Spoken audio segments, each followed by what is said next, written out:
घरों का हिसाब किताब तो आप लोगों को पता ही है। वो क्या है ना, एक नौकर लगता है काम पर और उसकी पूरी पीढ़ियां उसी परिवार में सेवा करती रह जाती है। इसी तरह रमन और लीला के बंगले में काम करती थी मीना। मीना की बेटी थी रानी।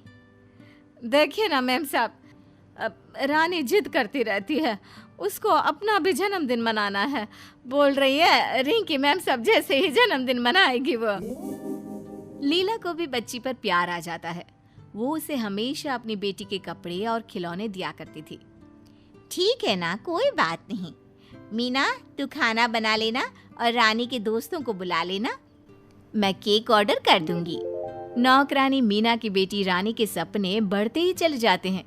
उसका मन अब पढ़ाई लिखाई में कम लगता है। एक दिन रमन यानी कि लीला का पति कहता है, ये मीना की बेटी रानी को तुमने ज्यादा ही सर चढ़ा रखा है। छोटी थी तो चलता था, लेकिन बड़ी होकर तो लगता है जैसे यही घर की मालकिन है। हाँ सही कह रहे हो। और हमारी रिंकी वैसी फैशन भी नहीं करती, और ये तो देखो कैसे कैसे कपड़े पहनती है। और क्या, मीना की माँ यहाँ काम करती थी तो मीना को रखा। तुम्हें लगता है कि रानी घर का काम करेगी?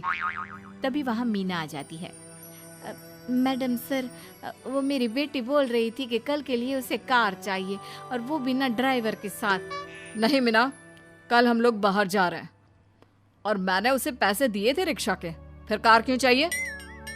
हाँ मीना, तुझे अपनी बेटी को समझाना चाहिए कि वो नौकरानी है तो नौकरानी जैसे रहे। क्यों? अब माँ को उन लोगों की बात अच्छी नहीं लगती। वो वहाँ से चली जाती है। बेटी रानी, वो मालिक को कहीं जाना है तो वो कार नहीं दे पाएंगे। तू एक काम कर, ये ले 100 रुपए, कल ना तो कैब करके चली जाना। वैसे तुझे जाना कहाँ है बिटिया रानी? माँ, मेरी सहेली की शादी है तो वहीं जाना है।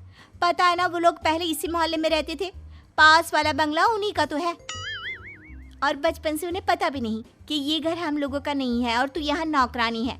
उसने मुझे शादी में बुलाया है तो मैं जाऊंगी। अरे हाँ हाँ मेरी रानी बिटिया, जाना। वैसे भी तू कहाँ लगती है नौकरानी की बेटी। जा मेरे बच्चे। हर माँ की तरह मीना भी रानी को मानती है। वो चाहती है कि उसकी बेटी वो जीवन ना जिए जो उसकी पुश्तों से चल रहा है, यानी कि नौकरानी का जीवन।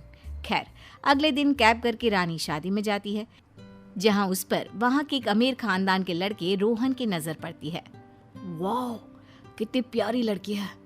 काश मेरी शादी इससे हो जाती। रोहन रानी के पास जाता है और उससे बात करता है। हेलो, मेरा नाम रोहन है। वो हीरा ज्वेलर का नाम सुना है ना? वही जो शहर के बड़े हीरा के व्यापारी हैं, वो मेरे पापा हैं। ओके, तो बताइए मैं आपके लिए क्या कर सकती हूँ? तुम मुझे बहुत अच्छी लगी हो।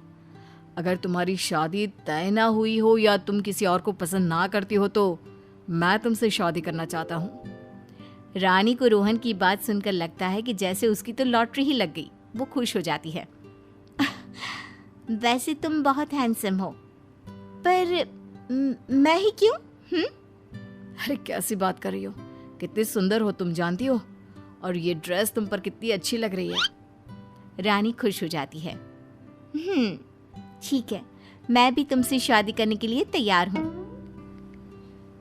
बाद में जब रानी घर चली जाती है तो उसके पेट में बटरफ्लाईज उड़ रही होती हैं।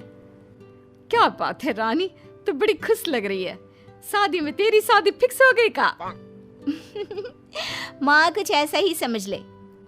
माँ, ऐसे लड़के का शादी के लिए ऑफर आया है जिससे शादी करके हमारी आने वाली और जो चली गई वो सारी की सारी पुश्ते सोने चांदी नहीं बल्कि हीरे में खेलेंगी।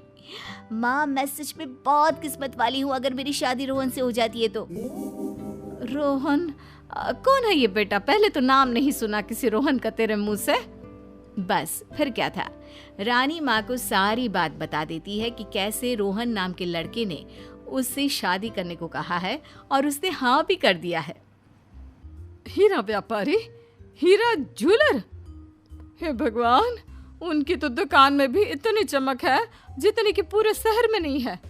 बेटे, मुझे नहीं लगता कि तेरी हकीकत जानने के बाद वो लोग तुझसे शादी करने को हाँ करेंगे। और बेटी, वैसे भी तू तो एक नौकरानी की बेटी है, ये कैसे भूल गई? रानी को माँ की बात ठीक लगती है। हाँ माँ, तू सही बोल रही है। मैं कल ही रोहन को सारी बात बता दूंगी। अगले रोज बंगले के बाहर एक लंबी सी कार में रोहन रानी को मिलने आता है। वो रानी को फोन करता है। रानी, मैं तेरे बंगले के बाहर खड़ा हूँ, जल्दी से बाहर आ जाओ। देखो रोहन, कल तुमने मुझे शादी के लिए कहा तो मैं बहुत खुश हो गई और हाँ भी कर दिया, लेकिन मैं वो नहीं जो तुम मुझे समझ रहे हो। तुम क्या बोल रही हो? मेरी तो कुछ समझ में नहीं आ रहा। रानी बाहर जाती है, कार में बैठती है और रोहन को सारी बात बता देती है। अच्छा रोहन, बाय, मुझे माफ कर देना।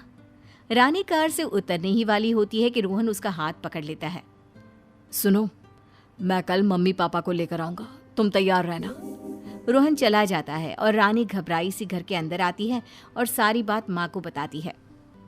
अरे बेटा, ठीक है ना, मैं मैडम जी से बात करती हूँ कि कम से कम कल उन लोगों के उठने बैठने का प्रबंध अपना ड्राइंग रूम में ही करा दे।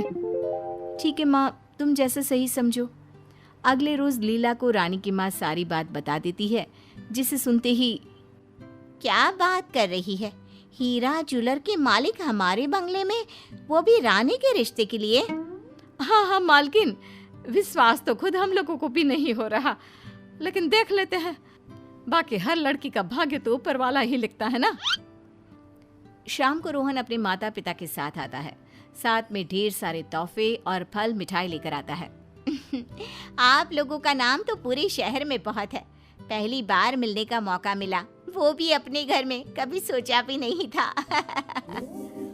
जी हाँ, वो रोहन ने बहुत तारीफ की है रानी बिटिया की, तो हमें ऐसी ही बहू चाहिए। कहाँ है रानी? वो तो आ रही होगी। वो क्या है ना, उसकी माँ हम लोगों के घर की नौकरानी है। वैसे तो मीना के बाद हम लोगों ने उसी को नौकरानी बनाना था। मैं आप लोगों को अपनी बेटी से मिलवाती हूँ, रिंकी से। अरे ओ रिंकी! लीला की बेटी रिंकी वहाँ आती है। ये है हमारी बेटी। अरे कहाँ आप जैसे बड़े लोग नौकरानी की बेटी से शादी करेंगे? पापा, वो मैं तो। तभी वहाँ मीना रानी को लेकर आती है। माफ करिए, हमारी तो बहू रानी ही बनेगी। जिस लड़की के अंदर इतनी ईमानदारी हो वो कितनी अच्छी होगी। ये रिश्ता पक्का समझो, और ये लो नए बंगले की चाबी। अब आप लोग वहीं रहेंगे। तभी रोहन की माँ बोल पड़ती है। बिटिया न राजा की होती है न रानी की, वो तो सिर्फ अपनी किस्मत लेकर आती है बहन जी।